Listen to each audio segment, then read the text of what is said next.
If you really can't stand Kim Jong-un, the North Korean leader, his incredibly exaggerated eating habits and super luxurious lifestyle will surely make you dislike him even more.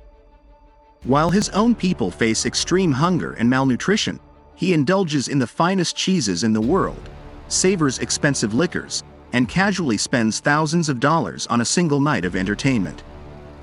Stay tuned and watch this video until the end because this is what a typical day in Kim Jong-un's life looks like. Mornings. Unlike most world leaders who have a fixed wake-up time, North Korea's supreme leader Kim Jong-un has a rather erratic schedule. Although not much is known about it, it depends on how much he drank the night before. So you could say Kim Jong-un doesn't really have a fixed time to wake up. However, when it comes to starting the day for his country, he employs a rather unique approach. He wakes up the citizens of his capital, Pyongyang, by playing a peculiar song throughout the city over loudspeakers. And of course, it's not your typical wake-up call. The song is titled, "Where Are You, Dear General?" and is a North Korean composition supposedly written by Kim Jong-il, Kim Jong-un's father, in 2008. Since then, this melody has played at Pyongyang's train station in the mornings, and it's definitely not the kind of thing you'd want to wake up to, that's for sure. It's more like the eerie sounds of ghosts haunting the city. It seems this specific wake-up routine is only for the citizens of North Korea, not for the supreme leader Kim Jong-un.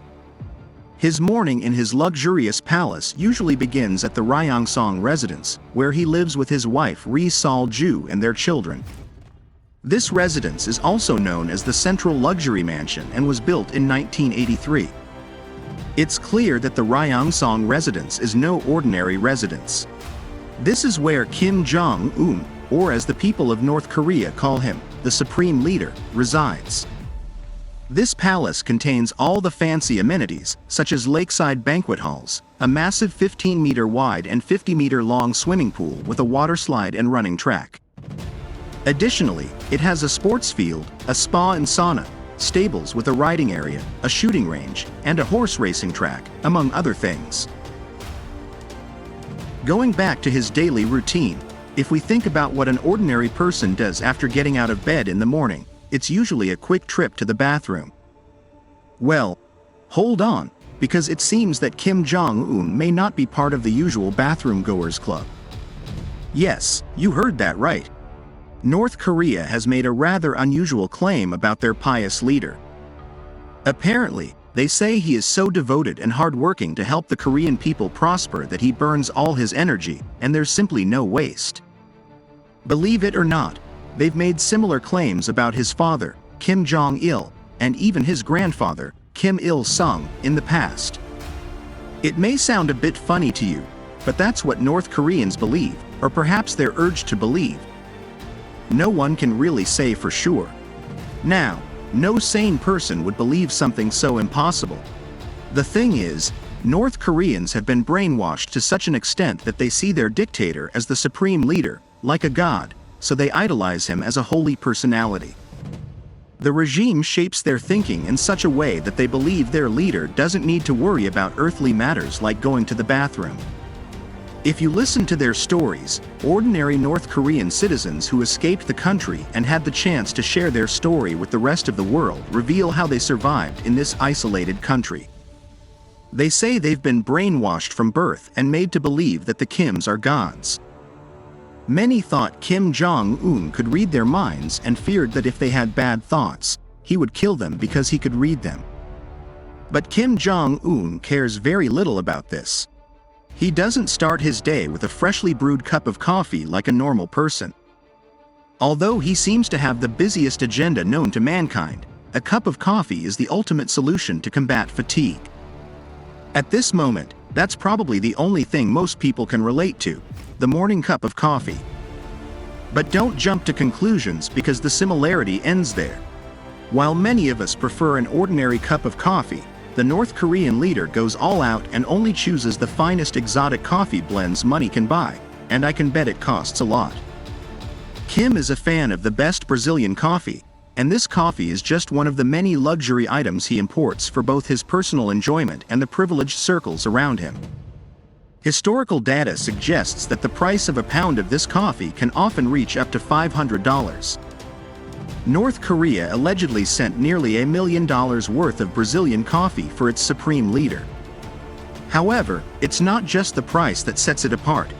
It's also its rarity and the difficulty of obtaining it in North Korea, which makes it a symbol of Kim Jong-un's extravagant lifestyle and authority. After getting his early morning caffeine fix, it's time for Mr. Kim's grand breakfast. But did you know that nearly half of North Korea's population barely has enough to eat? Reports suggest that about 12 million North Koreans are struggling with hunger and food shortages.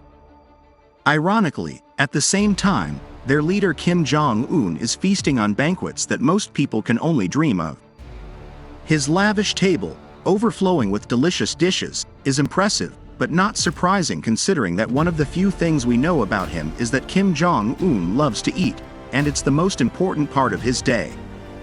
Let's not forget that Kim has a rather large waistline to show for it.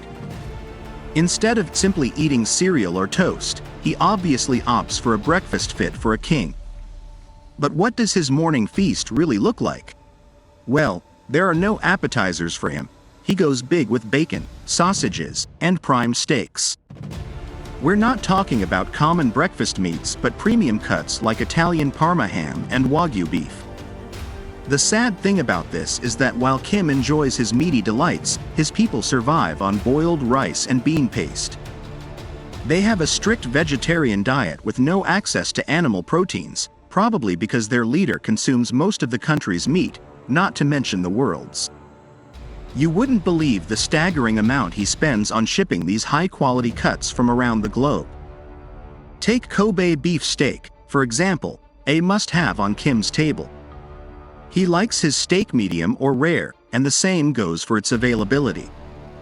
This Japanese steak is one of the most expensive meats on the planet, priced between $200 and $500 per pound. With a price tag like that, you know the supreme leader has to have it. His love for this pricey steak comes from his father, Kim Jong-il. The family's former sushi chef, Kenji Fujimoto, revealed that the father and son duo used to dine on Kobe steak together. And that's not the only revelation from Chef Fujimoto. He also mentioned that sushi is a common visitor at the brutal dictator's table. Well, sushi is usually considered a healthy option, but when it comes to Kim Jong-un, the North Korean leader goes for sushi made with toro, the fatty part of tuna. It's no surprise that he weighs 300 pounds. But we can't blame sushi entirely. Kim's weight has more to do with his undying love for Swiss cheese. He tasted it while studying in Switzerland, and the rest is history. There was no way to pry this luxurious, aromatic cheese out of his hands. His obsession even took a dark turn when he suffered from gout due to his excessive consumption in 2014, but quitting it seems doubtful. That same year, North Korean officials tried to learn how to make more sophisticated cheeses for their leader at a French dairy school but were rejected. Despite this, knowing Kim Jong-un, he would have found a way to get it. Nothing is beyond his reach, no matter how expensive, rare, or even forbidden it may be. You heard that right, didn't you? The North Korean ruler also adores lobster and caviar, both of which are banned from entering North Korea by the UN. But no ban stops him. Kim still imports caviar from the Caspian Sea and high-quality lobster to satisfy his seafood cravings. Although he and his father, who also loved lobster, tried to establish a freshwater lobster farm in North Korea, it never took off, so he had to resort to importing. What do you think about this rather peculiar lifestyle of North Korea's best president? Did you know about this? I've left some videos on screen for you. Click on them right now.